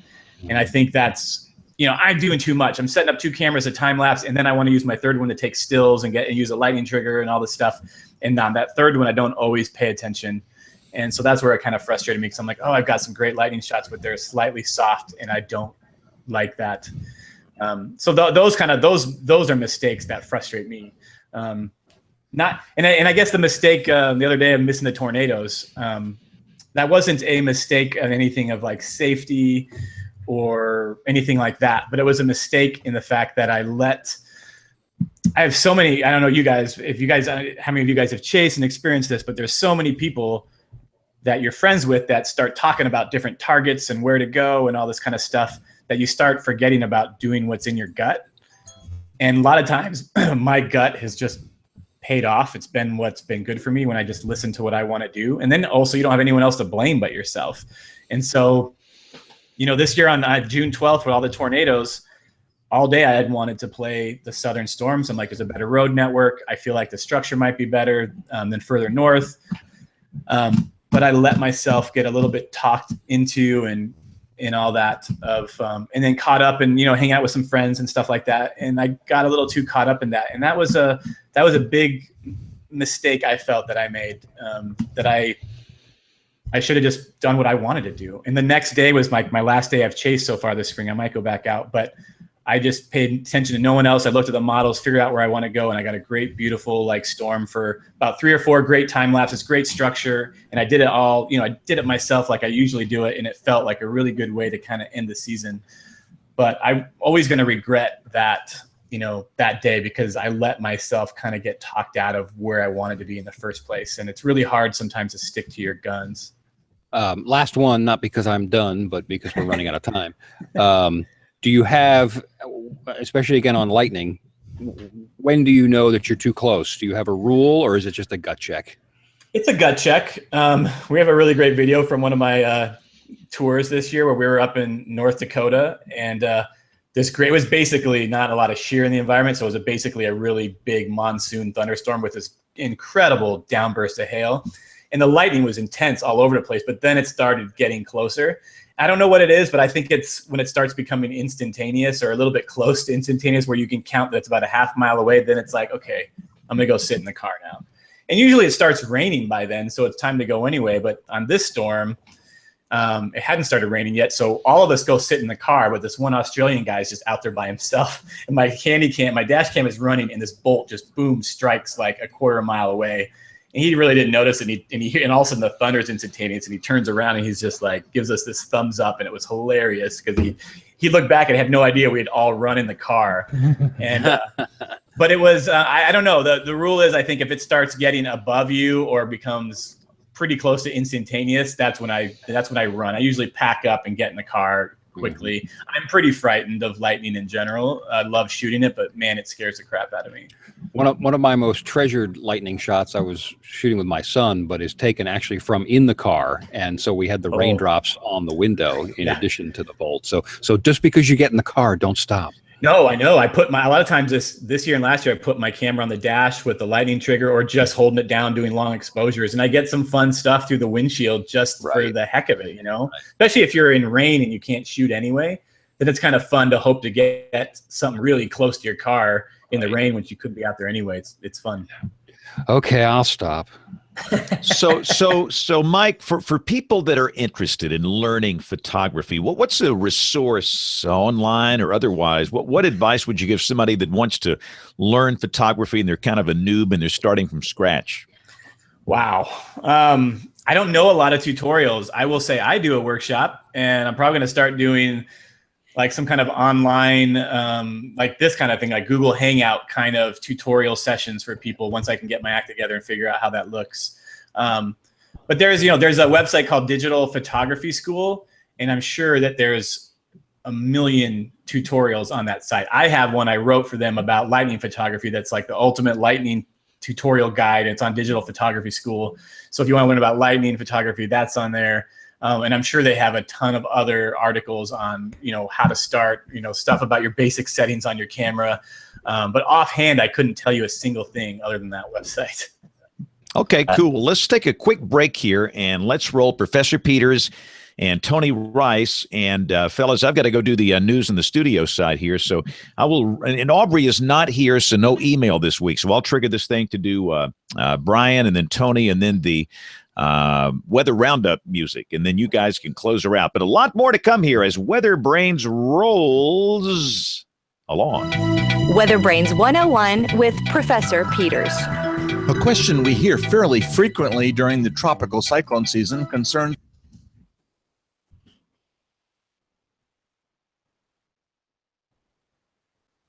about those recorded segments. Yeah. Friction over land acts to both decrease the sustained wind and also to increase the gusts felt at the surface. The sustained or 1 minute or longer average wind is reduced because of the dampening effect of large roughness over land, that is, bushes, trees, and structures over land versus a relatively smooth ocean. The gusts are stronger because turbulence increases and acts to bring faster wind down to the surface in rather short bursts. However, after just a few hours, a tropical cyclone over land will begin to weaken rapidly. This occurs not because of the friction, but because the storm lacks the moisture and heat sources that the ocean provided. This depletion of moisture and heat cripples the tropical cyclone's ability to produce thunderstorms around and near the storm's center. Without this convection, the storm will rapidly fill. Early research using numerical simulations showed that a hurricane making landfall over a very moist region, such as an area composed mainly of swampland, intensification could result. This was due to surface evaporation remaining unchanged. More recent study with more realistic treatment of surface conditions has found that even over a swampy area, a hurricane would weaken because of limited heat sources. Nature has even helped out on this one with Hurricane Andrew as the hurricane traversed the very wet Everglades, Big Cypress, and Corkscrew Swamp areas of southwest Florida. Andrew weakened dramatically, peak winds decreased by about a third, and the sea level pressure in the eye rose 19 millibars. Special thanks to the Hurricane Research Division of the Atlantic Oceanographic and Meteorological Laboratory for the bulk of this information. If you have a question about the weather, tropical or otherwise, drop an email to question@weatherbrains.com. Looking beyond the atmosphere, here's Tony Rice with your Astronomy Outlook. If there's one person who has forgotten more about eclipses than the rest of us put together ever knew, it's Fred Espernick. There's great information on his MrEclipse.com website. It's a well-earned title with over 30 years spent at NASA's Goddard Space Flight Center detailing predictions and maps for upcoming eclipses. He retired back in 2009, but he's still chasing shadows. MrEclipse.com offers some great photography tips for this once, maybe twice in a lifetime event. Now, even if there's a Pulitzer Prize hanging on your wall, pay attention to these tips. There's no way you've seen or photographed as many solar eclipses as Fred has. His Solar Eclipse Exposure Guide, and I just posted it from my RTP Hokie Twitter account, helps you pick the right shutter speed based on the F number on your camera's lens or telescope and the available ISO speeds. Most of the chart is going to be useful only to those in the path of totality. Events such as Bailey's beads and the diamond ring effect that occur near the beginning and end of totality, for example. But the rest of the chart we can all make use of. But the rest of the chart is useful for those of us in the rest of the country who will be seeing just a partial eclipse in August. There's also examples of what your image might look like at different focal lengths. Now that's the one shot that you can practice a bit for, and you can use the full moon. Remember, the reason that total eclipses occur is that the angular diameter, or the size that the moon appears to us, is the same as the angular diameter of the sun. So fill that frame. Or maybe not. Fred's images, again, I just tweeted that one out, describe it far better than I can, but you may want to leave a little space around the eclipse. This will enable you to capture the white corona, the red prominences, and the sun's chromosphere. These are sites that you can only capture from Earth during a total eclipse. But don't feel like you have to photograph this, though.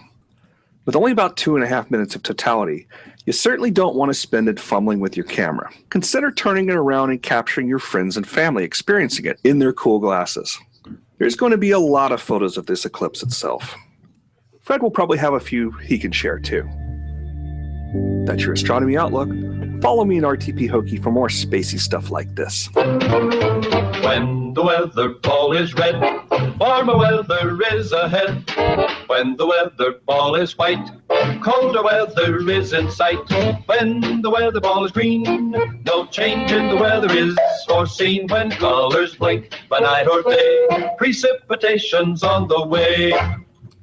It is nice and comfortable here in North Carolina in the eastern part of the country. What's the dew point where you are, Bill? Probably 55, I would bet. I haven't looked in the last few hours. Maybe 51. I'd have to take a peek, but it was very comfortable when I was outside before dinner for sure. It's been just unusually pleasant. Dew point here is 61, which is higher than it was at one point. We were dipping into the upper 40s in parts of our viewing area, which is we're at 69. Any idea what your dew point is out where you are, Mike? Is it in the? Yeah, it's 50, and 50. It's 105, and the sun. What's the trigger for officially saying when the monsoon starts, Mike? Well, officially now it's just June 15th, but technically it's when a 55-degree dew points in a row, 3 days in a row. And the problem is I think we've had it was 60 degrees the other morning maybe, but then it mixes out during the day and really is only about 40. So, but there's actually thunderstorms around the state today in the high countries in southeastern Arizona. So kind of on the border of it starting, but it's about to dry out pretty good. I'm going to be in New Mexico in a couple of weeks, and I bet there's some good chances for lightning photography out there too. Yeah, New Mexico is great for it. I got one of my best lighting shots out there last year with the upward streaming leaders coming up from the ground southeast of Silver City or something. It was I've seen some really good lightning photos from out there. It's a great place to go. I lied. Our dew point is 61, so that's not that great. I don't know. It's better than it was. So I got back. So it's funny. You talk about Mike. You're talking about the HER and how accurate it was. And Official and I, we finished the conference about 3:34 o'clock in Kansas City, where a front had already come through. It was fantastic. Just beautiful weather, clear blue sky, temps in the low 80s, dew points in the low 50s. We go to the airport, and Fish is, looking on his phone and looking at the forecast because we're connecting through Atlanta. And he says, we're going to get hosed because there's storms through Atlanta. The HERS just got them slammed. Guess what happened? Storms happened in Atlanta the time we're supposed to be landing that bloody airplane. And so where do we go? Birmingham, Alabama. So we paid a visit to the Birmingham Shuttleworth Birmingham Airport, and it was after everything had closed. The flight attendant's like, if you're thinking about getting off the plane, don't, because the airport is closed. The gates are closed. They're just here to give us gas. Oh, my gosh, man. Quickest turnaround. I don't know that you could drive across Birmingham in the short amount of time we were on the ground there. It was really a quick turnaround. Kudos to the Southwest team. But, yeah, and so Fish sent an email to an email mailing list that a bunch of meteorologists are on, thanking one of the guys who runs the HER project. So congratulations, your forecast was perfect. Yeah, it's been pretty. Everyone has been talking about how accurate it's been this year. It's been pretty good. That's pretty funny. So, we'll do picks of the week now to go around the digital mahogany table, and anything weather related. Mike will come to you at the end, but anything weather related that you'd like to share can be a website, Twitter account, person to follow, book, magazine, whatever. And mine is a new website. Of course, we've got Go 16, which launched last November. Just absolutely phenomenal technology.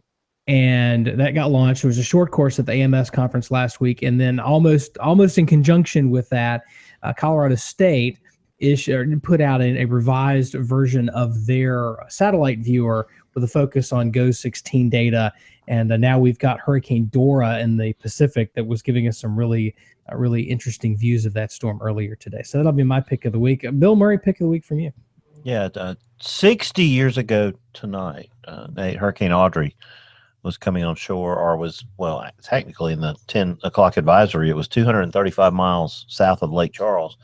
And a lot of people went to bed in Cameron Parish believing that they had time to get out the following morning. As a matter of fact, the broadcast from the radio stations and television stations in Lake Charles actually said, hey, the storm's going to come inland tomorrow afternoon.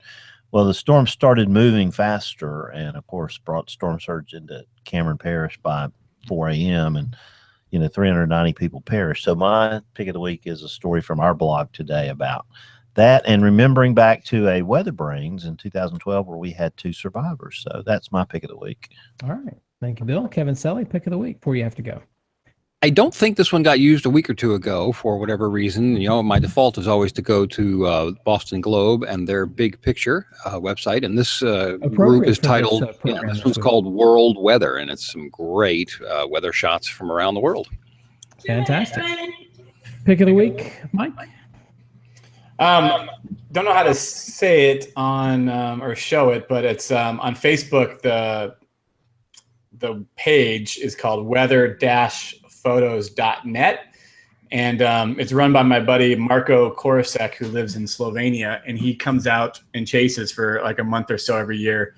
But when he goes back to Slovenia, he gets crazy lightning, and I know tomorrow, probably for a fact, he's going to be posting this epic sprite photo. He's the unknown king of sprites. He's never gotten one of those epic blue jet kind of things, but he gets sprites almost anytime he wants because he actually knows how to get them and takes the time to stay up all night to get that distant MCS 200 miles away. And he's going to be posting one, I think, tomorrow that's going to be just super duper clear and really, really stand out against the clear sky. So he's got some really great photos too. All his stuff is wonderful, and I love that these photographers I've become good friends with over the years from doing this. And he's a pretty amazing guy. So anyway, give him a follow and check out his work. Hey, let me jump back since you've talked about he's posting tomorrow. Makes me think he's spending some time on it. How many hours do you spend? And I know this is a very broad question, but it's not like you throw it into Photoshop or whatever for 10 minutes. You can spend hours on a photo, correct? I don't know if I ever spend hours, but I have spent about 30 minutes to an hour maybe on a photo. I think now I don't take as much time. But I would say for me, a really good picture, I'd probably spend 20 to 30 minutes on it if it's something I'm really working on. It's a little longer if you're like, you got some power lines that you're trying to get rid of and it's taken a little bit of time to get that right. It really depends. But I think for him, he lives across the country or across the world, so he posts his photos at different times. And we love to show each other something that's coming up. So he probably worked on it for 10 minutes today. And then he sent it to me. He's like, sorry, Mike. Because he knows I'm just going to be mad that I didn't get that or I wasn't there. Like I could ever get to Slovenia to shoot sprites, but I'm still somehow mad about it. So we just like to rub in each other's faces like, oh, look what I'm going to post tomorrow. So I kind of knew already because of that. Well, James wanted to know, what was a good photography, primer that we could go to on the internet. And I think people will be coming to this show, Mike, for a primer on weather photography. So thank you for joining us tonight. Absolutely. You guys, this is great. Thanks for asking me some detailed questions about stuff. I don't always get the kind of detailed stuff. And I could talk about this stuff all night, so don't get me started. But I hope I helped a little bit. I know, unlike most WeatherBrains guests, poor Mike had to get a sitter. So he's... Man, I took the fourth one. It was like the fourth person I called that actually was able to do it. So that's pretty, and I think it's like her first time. She's a really good friend, one of her first times doing it. So this is actually a double whammy. Right? Now we have a trial run. Now we have a new sitter. So it's great. Fantastic. Well, we appreciate you going through the extra mile to be on with us. Oh, absolutely. How can folks find you online if you want to see some evidence of your work and connect with you? I know you're active on Twitter and another number of other sites. Yeah, it's too many sites. Twitter, I'm definitely more active during the 6 months of storms for the plains and the monsoon. Off season, I'm not as active. So Michael Binsky on Twitter. Basically, if you Google my name and spell it right, or not, Olbinski, but you'll find all the stuff. But I'm on Twitter. I'm on Instagram, Facebook, of course. I have a Facebook, fan page, and I'm on 500 Pics and Flickr. I think I'm on Periscope too. I don't use that much. And obviously YouTube and Vimeo. So I don't know if that's all of the places, but Vimeo, you can see all my time-lapse films I do there. And YouTube has those plus kind of like behind the scenes chase videos from the past, few years and stuff like that. So and on Vimeo, you can blow them up and they're all of their 4K glory on your TV. I don't even have a 4K TV. I feel so dumb half the time because everybody else just tells me how good they look on 4K. And I'm like, I've never seen them in 4K. Need to go out and get one more picture, send it to the broker, and then buy yourself a 4K set. No, I'm going to do that. Well, Mike, thanks for being on the program this week. We appreciate it. Absolutely, guys. Thanks so much. Not a problem. This is WeatherBrains, the weekly all about the weather netcast. We normally broadcast this live on Monday evening starting at about 8:30 Central Time, give or take a nickel. You can find anything you want to know about the show and more. Go to weatherbrains.com. You can find profiles of all the hosts, the panelists, get a sense of our guests. And Bill, before we go, who's up next in the next few weeks?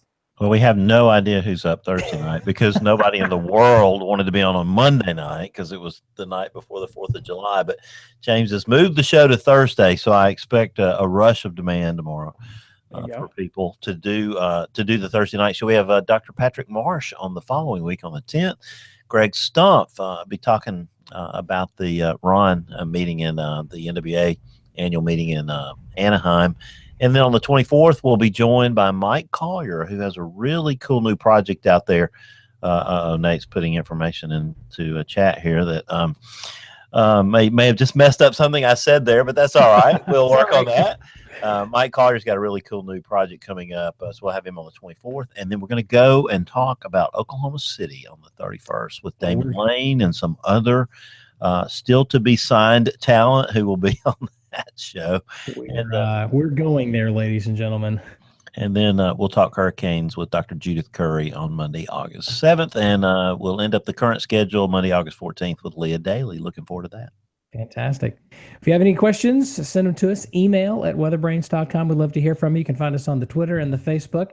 Give us a like or a follow as appropriate. Until next week, I am not James Spann. Good night. God bless. Thank you, Nate. It's good to see you again, man. Good to see you too. And finally got the girls in bed Yeah, early enough, although it was close. Well- A couple of minutes. And Well, thanks for the gracious response to my butt text on Thursday during the tornado warning. it's all good.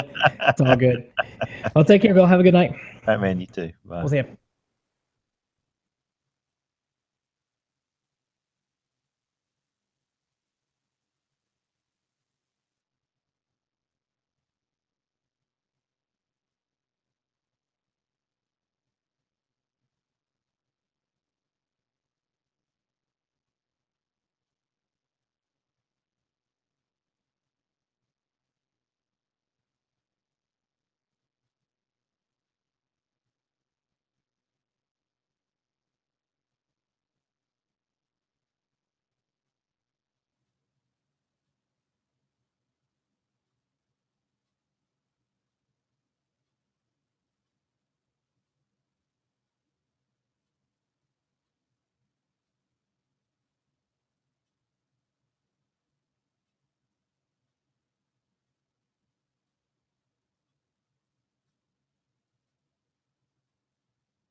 Hello. Wow. Everybody's gone. Well, listen, thank you guys. Fantastic show tonight. Thanks so much for Mike for coming on. Learned a whole lot. And again, great questions and great answers. So again, Thursday night special this week. We'll see you all then. Thanks for watching. Have a great weekend. God bless. Bye-bye.